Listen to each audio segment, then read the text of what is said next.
Pemerintah kembali melakukan penyesuaian kebijakan terkait pemberlakuan harga minyak goreng di Indonesia. Kali ini, harga minyak goreng tak lagi dipukul rata di angka Rp14.000 per liter. Hal itu disampaikan Menteri Perdagangan Muhammad Lutfi dalam konferensi pers secara daring Kamis 27 Januari 2022.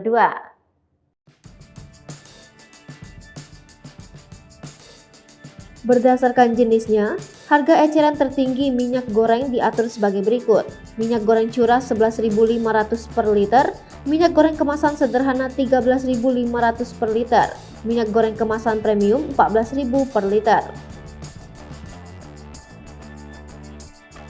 Aturan harga eceran tertinggi ini berlaku sejak 1 Februari 2022. Sementara untuk saat ini, di masa transisi, masih berlaku kebijakan subsidi minyak goreng harga tunggal Rp14.000 per liter. Penundaan pemberlakuan itu diambil atas dasar alasan tertentu sebagaimana disampaikan Menteri Perdagangan. Menteri Perdagangan menjamin stok minyak goreng dengan harga terjangkau akan terjamin di pasaran. Masyarakat diharapkan tidak melakukan panic buying. Jika ada pihak yang melanggar kebijakan yang berlaku, terutama para pelaku usaha, maka akan diberikan sanksi tegas. Pemberlakuan kebijakan DMO dan DPO.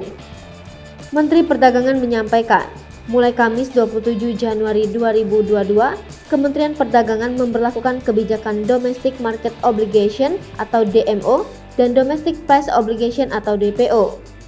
DMO, produsen eksportir wajib memasok 20% dari kuota ekspor untuk kebutuhan dalam negeri.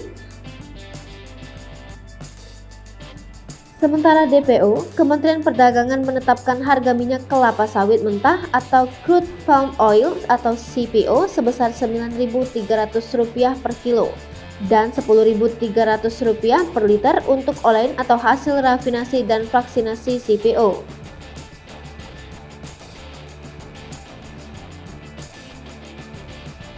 Keduanya diambil sebagai bentuk evaluasi atas pemberlakuan kebijakan minyak goreng satu harga yang telah berjalan dalam sepekan terakhir.